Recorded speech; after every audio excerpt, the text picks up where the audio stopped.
Right, stake and argue.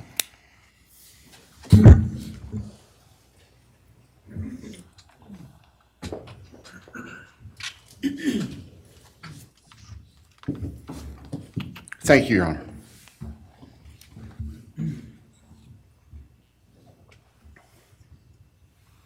Just as a housekeeping matter to start, there will be the issue of restitution. The documentation is being gathered, and we ask if the court would defer that for 30 days so we can present it in an orderly fashion and make sure it's comprehensive for everyone. Any objection to leaving restitution open in 60 days? All right. Thank you, Your Honor.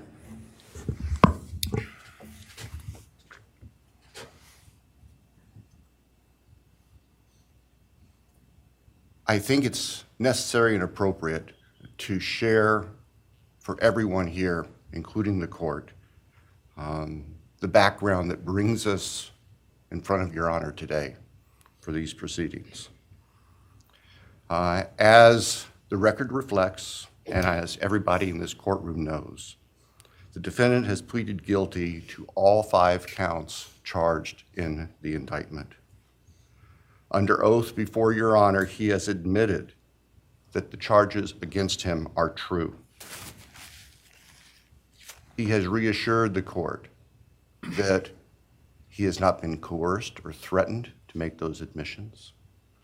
And Your Honor did an extraordinary job in taking the pleas back on July 2nd. We appreciate the court's discipline and insight. The defendant has also waived appeal on the multitude of rulings from this court and Your Honor's predecessor in Latah County on dozens, literally dozens of motions seeking to dismiss the case, seeking to control or limit evidence, seeking to offer evidence that would not be appropriate. And we appreciate the court's consistent rulings based on the law, based on the facts. As Your Honor will recall, on June 18th, it's just really not that long ago, we appeared before this court for arguments on what became the defendant's final motions to this court. Motion where they wanted to offer evidence suggesting that other people were responsible for the defendant's actions, and the motion seeking essentially an indefinite continuance of the trial. It was readily apparent to all of us in the courtroom from Your Honor's comments that those motions were not going to be granted. So we returned to Moscow and continued with what we had been working on for months in preparation for trial. We had no qualms about going to trial if trial was what was necessary and appropriate. The following week after we were in court, we were approached by the defense with an inquiry about a possible plea. And I can tell the court this is the first suggestion ever that there was any consideration, because indeed, the defense had maintained from the beginning that Mr. Kohberger, the defendant, was factually innocent. It's clear that the reality of the evidence and the case that had been investigated and prepared and that we were ready to present in court became a reality. Our reaction, among other things, was to reach out to all the families. And in fact, later that week, on Thursday and Friday of that last week of June, we met with representatives by teams, virtual meetings, with representatives of all of the families. And we talked about the status of the case and the upcoming trial and things that related to the trial. And we also let them know that there had been an inquiry about whether there might be an offer for a plea. And we asked the family members for their thoughts and feelings. And they were candid. And they have been candid since, and we respect that.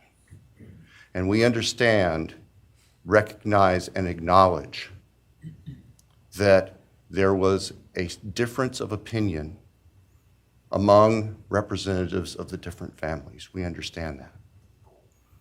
One of the challenges of this case, one of the unique things about this case is we have multiple victims, each unique unto themselves, their families and friends unique unto themselves, and all of them entitled to their opinions, all of them entitled to their thoughts. Over the following weekend, our prosecution team, very skilled attorneys who were personally as well as professionally deeply invested in this case, met. And we talked, and the decision was reached. Well, to start with, were there to be any sort of plea offer or discussion, there's only one possibility.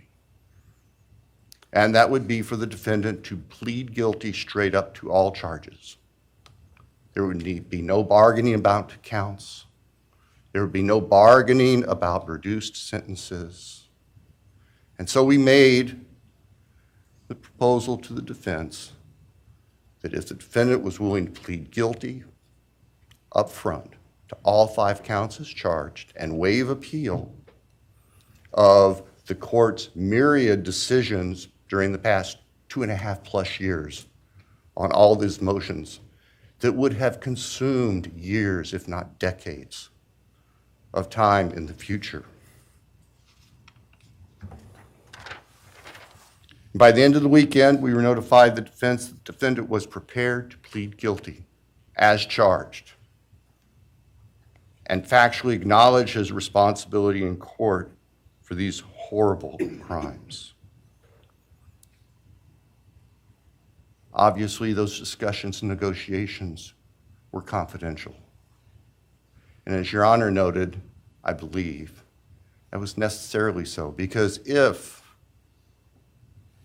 the defendant had decided not to plead guilty, it would have been devastating to our jury pool for there to be public information that there had been consideration by either party to a plea resolution. And protecting the prospective integrity of a trial after so many years was paramount. So, the end of the weekend came.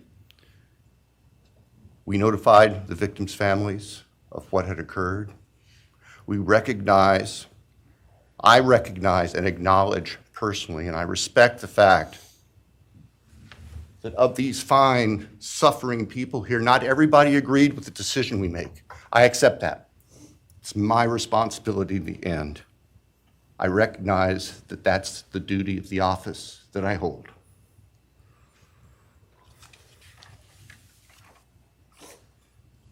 So now, it is time for the judicial system to impose final judgment and close the door on this chapter of these tragedies. As the court is aware, by the agreement of the parties, it is the state's prayer. Perhaps have the Elmo police turned on.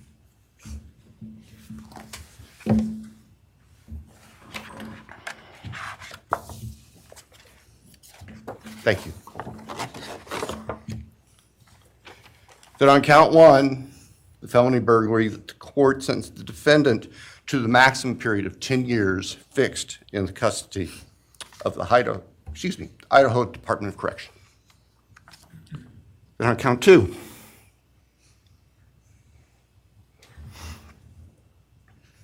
that the court sentenced the defendant to fixed life for the murder of Maddie Mogan.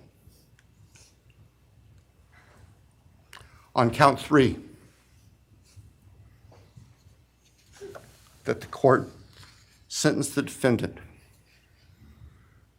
to fixed life for the murder of Kaylee Gonzalez. On count 4, that the court sentenced the defendant to fixed life for the murder of Xana Kernodle. on count 5 that the court sentenced the defendant to fixed life for the murder of Ethan Chapin. And the state further prays that these sentences be ordered to run consecutively, back to back, not at the same time, to recognize and respect the unique individuality of each of these beautiful young people whose lives were taken brutally and for no reason.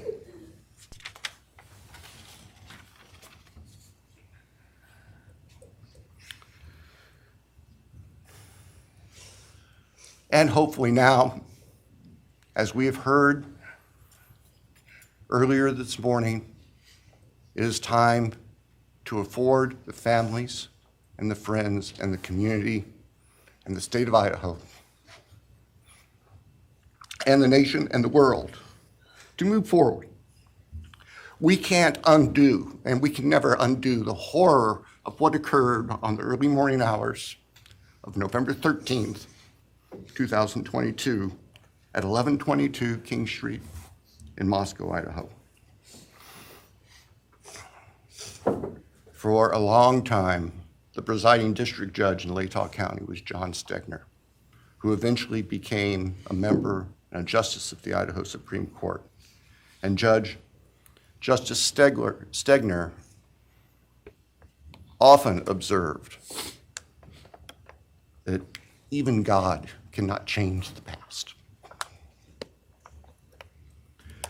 But everyone in this room has the ability to take themselves forward. And we want the judicial system to afford them the opportunity today to do that. From today forward, our memories should be focused on these innocent victims whose lives were taken, on their families, on their friends, on the community. The court has heard discussion, talk today, reminiscences today about a special family that our victims shared, not just their natural, legal, and biological families, not just their university family within their sororities, for example.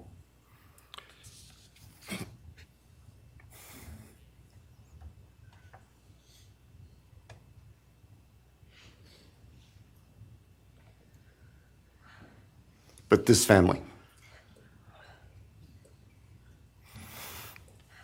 This is the picture taken on November 12th, 2022, of the special family of 1122 King Road. And you can see all 6 of these dynamic, vibrant, loving, special, innocent faces taken together just across the street from their residence, and barely 12 hours before 4 of them would be brutally murdered in their sleep. They've been described consistently as being bright, caring, vivacious, with futures we can only imagine now. But they were, and they remain, a special family that I think we should all recognize and appreciate. So it's time to move forward. There have been a number of statements directed specifically at the defendant today. I have one last thought. After Your Honor imposes judgment and sentences the defendant to spend the rest of his life in prison, in other words, sentence the defendant to die in prison, he's going to stand up in the belly chains and the leg irons that he's wearing today, and he's going to be escorted into the custody of the Idaho Department of Correction. And the door will close behind him forever. That is the closure that we seek,